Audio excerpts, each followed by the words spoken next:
Guys, panoorin natin ang isang hearing sa Senado o sa Congress sa US tungkol sa UFO sighting o mga ebidensya na talagang mayroong mga alien. Ito ay sa YouTube channel ni Mr. Pantas. Tingnan natin kung totoo ba ang hearing na ito o may proven ba sila na mayroon talagang mga alien. Okay?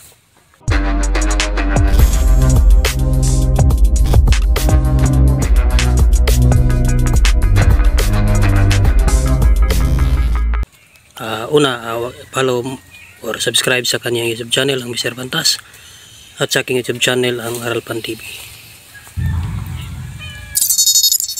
Napakaraming nagtatag at nagme-message sa ating tungkol sa viral na UFO hearing na nagaganap ngayon sa Amerika. Tila tinatago at pilit pinagtatakpan ng gobyerno ng Amerika ang katotohanan. Itinatago raw at pinagtatakpan ng Amerika ang katotohanan sa likod ng mga unidentified flying objects. Sinabing 12 alien spacecraft na o higit pa ang tinatago ngayon ng US US has 12 or more alien spacecraft. Ito mga tinatago na ito ng mga spacecraft sa alien na kanilang nakuha siguro or inabandona lalo yung mga na-crash o naglanding crash so kanilang nakuha. So ito base ito sa hearing military. Panawagan ng tatlong ito na dating miyembro ng US Air Force at US Navy ay tigilan na ang cover-ups at sabihin na sa publiko kung ano ang totoo. Sino ang tatlong whistleblower na ito at bakit sila naglakas ng loob na ibunyag ang lihim ng Amerika? Anong klaseng video ang ipinakita nila sa hearing at bakit tila nakakaramdam ng banta sa seguridad ang marami? Viral ngayon na UFO hearing sa Amerika. Yan ang ating aalamin.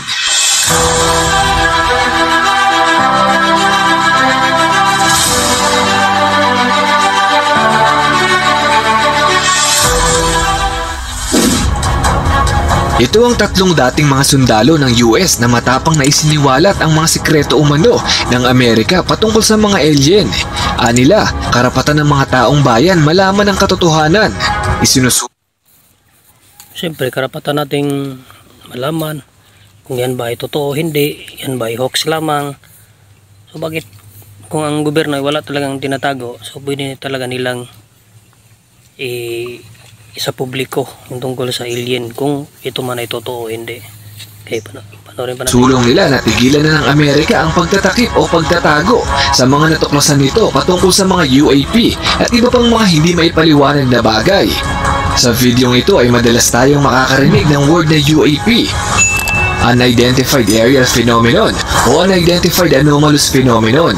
Ito ang tawag nila sa mga bagay na nakikita nilang lumilipad o nagpapalutang-lutang sa ating himpapawid nasa loob mismo ng ating planeta. Samantalang ang mga UFO naman ay madalas nilang ginagamit kapag ang hindi maipaliwanag na bagay ay lumilipad sa labas ng Earth. Ito ang dahilan. So lahat ng mga bagay na lumilipad or nakikita natin na hindi natin ma-explain o hindi ma-explain ng tao kahit expert pa siya sa science or any agency o kahit saan siya nagtrabaho, makita siya ng kahit anong bagay na hindi niya mailiwanag kung ano yun, so tawagin talaga niyang unidentified flying object or UFO. So may related yan sa tinatawag nating mga alien. Okay? Yan kung bakit mas intense ang topic na ito at nangangailangan ng agarang aksyon dahil ang mga UAP ay malalapit sa atin. Mga hindi maipaliwanag na bagay na nasa loob mismo ng ating planeta na anumang oras ay pwedeng umatake o may gawing hindi ka nais-nais. Marami ang nangangamba ngayon sa kaligtasan ng marami. Unang-una na rito ang tatlong dating sundalo ng Amerika na handang isiwalat ang lahat ng kanilang nasaksihan habang nasa serbisyo. Ito si dating US Navy pilot Ryan Graves at ito ang ilan sa kanyang pahayag. The stigma attached to UAP is real and powerful and challenges national security. So ayan sa kanya ang talagang unidentified phenomenon o yung mga flying object talagang real, totoo, makapangyarihan at baka bantay ito sa seguridad hindi lang sa kanilang bansa maging sa buong mundo. So yan ang kaniyang panawagan sa gobyerno ng Amerika. Soon, these encounters became so frequent that aircrew would discuss the risk of UAP as part of their regular pre-flight briefs. Sinabi niyang hindi lang isang beses sila naka-encounter ng mga UAP na malapit sa kanilang area. Sigurado silang nakumpirma nila ng makailang beses na ang mga nadedetect nila gamit ang mga radars at infrared system ay hindi sasakyan ng kanilang mga kagrupo at lalong hindi ito mga sasakyan mula sa ibang bansa. Okay, so kayong nakapanood sa video ito, pwede kayong mag-comment sa ibaba kung talagang maniwala ba kayo sa alien o mayroon ba talagang mga nilalang na hindi katulad natin pero mas advance sa atin, no? So tingnan natin. Dagdag pa niya, 2014 pa ang unang encounter nila sa mga UAP pero pinipigilan umano silang isiwalat sa publiko ang kanilang mga nakikita. Noong una ay talagang sunod-sunuran sila sa kung ano ang gusto ng US government. Pero ngayon na napapadalas na ang kanilang encounter ay ayaw nilang iisang tabi ang kanilang nakikita. Lalo pat kaligtasan nila at ng taong bayan ang nakasalalay dito. Ito naman ang dating US Navy Commander David Fravor na naging whistleblower din dahil sa mga natuklasan nilang UAP. Matapang niyang isinuwalat na nakakita raw siya at ang kanyang grupo ng isang bagay na kulay puti na stable na lumulutang sa gitna ng San Diego Coast. Ang kanilang bantayan ay bigla raw itong naging tila isang ping-pong ball na nagpapabalik-balik sa magkaibang pwesto. Nagawa rin nilang lumapit kahit papaano at nang malapitan nila ay para daw itong isang malaking kapsul na naliligiran ng mga guhit at umiilaw. Sa kanilang tansya ay mas malaki ito kumpara sa isang normal size fighter jet at pero kung ating titingnan, siyempre nasa bansa sa Amerika ang ganong identify flying object. Din alam nating advance ang US. So pwede ring conspiracy or pwede talagang totoo, no? So depende na sa inyong paniniwala. Pero kung talagang totoo ito, kailangan itong malaman ng buong mundo. At para talagang credible ito na dapat nating paniwalaan, yung presidente talaga ng Amerika ang mag-announce sa talagang totoo yung mga alien, no? Base sa concrete evidence. Hamak na mas mabilis at nang mas lumapit pa sila ay bigla raw itong bumulusok papalayo sa isang iglap nang hindi man lang nagiiwan ng kahit na anong marka. Isinumiti nila ang kanilang mga footage o mga aktual na video na magpapatunay ng kanilang statements. Sa ngayon ay classified pa ito as confidential funds. Confidential files at hindi pa pwedeng isa publiko. Bukod sa kanilang pahayag ay usap-usapan na sa mga residente. So hindi pa sa publiko pero matagal ang issue.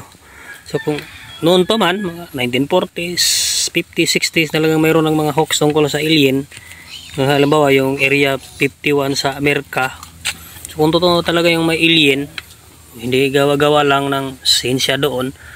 So bakit hindi ipaalam sa taong bayan para malaman naman natin kung ito ba ito o hindi, no? Sa San Diego, ang bagay na ito bago pa man din ito madiskubre ng US Navy.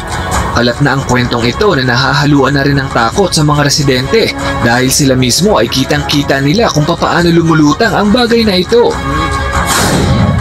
Ito naman si David Grush, isang Air Force veteran at pangatlo sa ating mga whistleblower.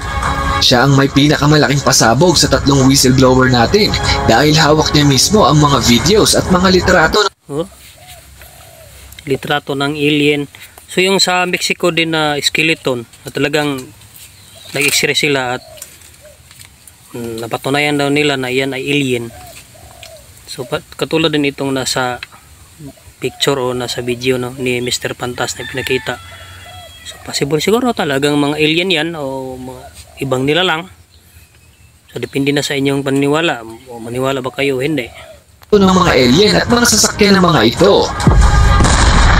Karamihan daw sa mga ito ay galing sa mga crash site o mga lugar kung saan bumagsak ang mga UAP. Kinukuha daw nila ang mga ito nung sila ay nasa serbisyo pa at pinag-aaralan kung paano mapapakinabangan o kung paano makokopya ang teknolohiya nito. Ang kanilang mga na-encounter daw ay tinatawag nilang non-human aircraft. Sinabi niyang sa tagal niyang naninilbihan sa Amerika ay batid niyang napaka-advanced talaga ng mga sasakyan ng mga alien. At magpasa hanggang ngayon ay hindi nila kayang i-reverse engineer. Reverse engineering ang tawag nila sa mabusising pag-aaral ng isang makina upang makopya ito. Dagdag pa ni David Grush ay mayroon pa silang nakitang isang napakalaking sasakyan na puno ng napakaraming ilaw. Isa ito sa mga dahilan kung bakit gusto niya nang magsalita sa publiko dahil batid niyang hindi na tayo ligtas laban sa mga ito. So kung ganito, kung talagang totoo yan, pwede naman mag-meeting ang buong mundo ng mga presidente sa mga mayamang bansa. Magkaisa sila na ano bang dapat gawin kapag umatake ang alien o yung mga alien.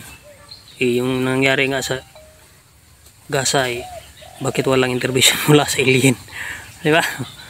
So tingnan lang natin. At lalong hindi makakabuti kung lahat tayo ay inosente sa mga ganitong bagay.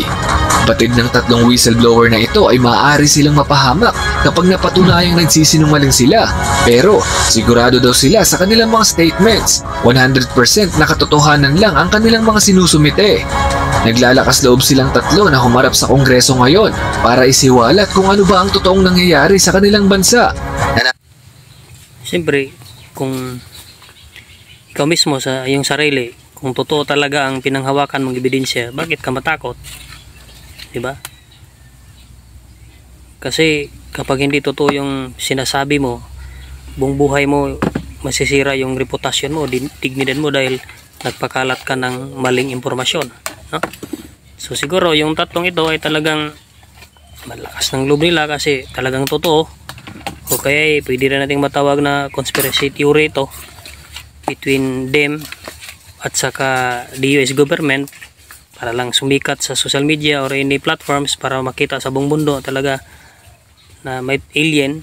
So depende na sa atin kung ano ang ating paniniwala tungkol dito. Nanawagan silang tatlo sa US government na maging transparent na sa mga tao dahil naniniwala silang banta ito sa seguridad hindi lang ng Amerika kung hindi ng buong mundo. Sa ngayon ay pinag-aaralan na ng US Congress kung ano ang maaaring nilang gawin patungkol sa mga bagay na ito.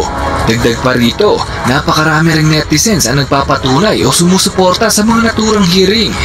Mga individual na walang posisyon sa gobyerno, gaya na lang ng kuhang ito. Ang kumuha ng video ay nasa isang pampasaherong eroplano nang bigla na lang may lumabas na hindi may paliwanag sa kanilang bintana. Noong una ay tila ulo lang ang kita rito na nakasteady sa himpapawid. Pero nang di kalaunay halimbawa ito, hindi naman ito yung mga military o yung mga US Air Force. Talagang sumakay siya sa pangpasaherong eroplano, di nakita nila. So para sa kanila yan ay UFO. So depende sa inyong paniniwala. Malis ito, pabulusok na napakabilis. Nang tanongin nila ang piloto at iba pang mga crew sa eroplano ay wala silang maisagot dahil sila mismo ay hindi maipaliwanag ang bagay na ito. Pinag-aralan ito ng mga eksperto sa aircraft maneuvers at kinumpirmang napakalabong magawa ito ng isang eroplano. Sobrang nakapataas ang ulo nito at nakasteady ng malabong magawa ng isang eroplano. At nang umandar ito ay nag-iwan ito ng itim na usok na taliwas rin sa mga common na eroplano. Ang normal na iniiwan ng eroplano ay puti dahil sa evaporation at hindi itim. Sa ngayon ay kabi-kabilang hearing ang nangyayari sa Amerika. Sa mga oras na ito ay marahil may kopya na rin sila ng mga footage at mga litrato na isinumite ng tatlong whistleblowers natin. 12 alien spacecraft o higit pa ang tila pinag-aaralan ngayon ng Kongreso. Sa ngayon ay wala pa silang komento tungkol dito. Pero siguraduhin nakasubscribe ka kapantas para naman updated ka sa mga kakaibang pangyayari gaya nito. Magkita-kita ulit tayo sa next video. Uli, ako si Mr. Pantas at sa channel na ito, libre ang matuto. Okay, so salamat kay Mr. Pantas. So yung link nasa ibaba, pwede kayong mag-subscribe sa kanyang YouTube channel. At sa akin ding YouTube channel ay magpatuloy kayong mag-subscribe at manood. So pinakita ni Mr. Pantas ang tungkol sa hearing. So nasa inyo kung kayo maniniwala o skeptical pa rin kayo sa mga bagay na ito. Kung ako naman ang inyong tatanungin, hindi pa ako 100% na maniwala kung hindi ako mismo ang makita O kung talagang kung may proven na dalang ito ay totoo, siguro dyan tayo maniniwala. Pero kung hanggang ngayon yan ay balita pa rin, wala pa rin concrete na desisyon ang buong mundo, at maging ang UN, maging ang US na talagang mayroong alien. So hindi tayo madaling mapaniwala ng ganyan, no? Pero depende sa inyo, mag-comment lang kayo sa comment section kung talagang naniwala ba kayo. So sana ay may natutunan kayo sa video natin. Huwag kalimutang mag-share, mag-like at mag-subscribe sa aking YouTube channel, ang Aral Pan TV. At pasensya na yung video ko dati na aking dinilit dahil may violation. Pero sana ang video ito ay wala nang violation sa YouTube. Okay, magandang araw po sa ating lahat.